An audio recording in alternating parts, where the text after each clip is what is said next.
अरे राक्षसों, भाजपा जजप्पा के राक्षसों, राक्षस हो तुम लोग।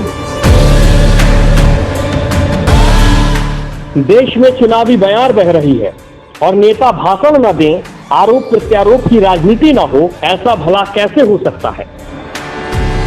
सुर्खियों में रहना है तो विवादित बयान भी देना है। ऐसा हम इसलिए कह रहे हैं क्योंकि रणदीप सुरजेवाला कांग्रेस के कद्दावर नेता ने वो कह दिया जो शायद आपको दूर दूर तक उम्मीद भी नहीं होगी। कांग्रेस के सीनियर लीडर रणदीप सुरजेवाला ने जनता को राक्षस बता दिया है। अरे राक्षसों, भाजपा जजप्पा के राक्षसों, राक्षस हो तुम लोग। भारतीय जनता पार्टी को जो वोट देता है और भारतीय जनता पार्टी का जो समर्थक है वो राक्षस प्रवृत्ति का व्यक्ति है। मैं आज महाभारत की इस धरती से श्राप देता हूं।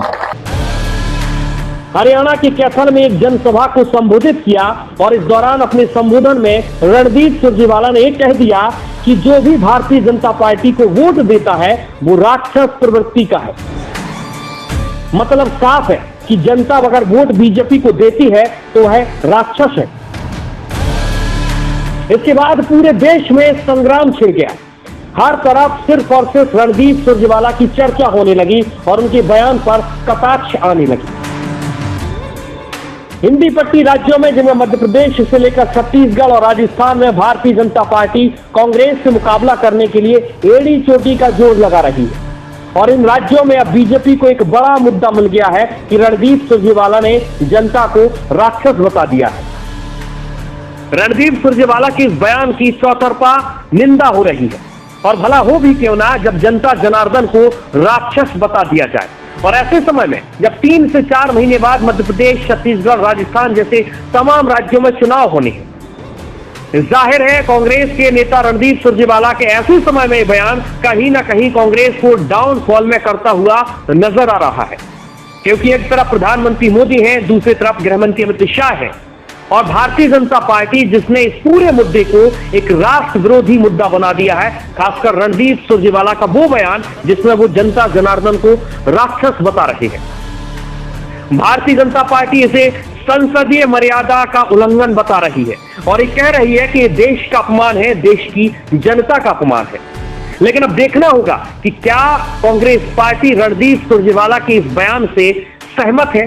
क्या रणदीप सुरजेवाला के इस बयान को कांग्रेस समर्थन करती है और अगर नहीं भी करती है तो क्या रणदीप सुरजेवाला जो कांग्रेस के बड़े और कद्दावर नेताओं में शुमार है वो इस बयान से यू टर्न लेते हैं। अब आने वाले समय में देखना होगा कि राक्षस आखिरकार किस ओर जाते हैं, यानी कि जनता जनार्दन कहां जाती है, क्योंकि यह मुद्दा आगे भी जाएगा और आने वाले समय में कांग्रेस के तमाम नेताओं की प्रतिक्रिया भी सामने आएगी तो उधर भारतीय जनता पार्टी के नेताओं की भी प्रतिक्रिया सामने आएगी। दरअसल देश की राजनीति में कांग्रेस लंबे समय से वेंटिलेटर पर है, लेकिन कांग्रेस के रणदीप सुरजेवाला जैसे नेता अगर ऐसा बयान देते रहे तो क्या आने वाले समय में जिस वेंटिलेटर से निकलने की स्थिति में कांग्रेस दिख रही है, कहीं ना कहीं मुसीबत में फंसती हुई नजर आएगी। क्योंकि बयान आम नहीं है बल्कि भगवान का रूप माने जाने वाली, यानी कि जनता जनार्दन को जब आप राक्षस बताने लगे तो आप समझिए कि कांग्रेस कहां खड़ी है। वही जनता जो भारतीय जनता पार्टी को भी वोट करती है, वही जनता जो कांग्रेस को भी वोट करती है, उसे राक्षस बताना कितना जायज है। हालांकि रणदीप सुरजेवाला ने अब तक इस बयान से माफी नहीं मांगी है,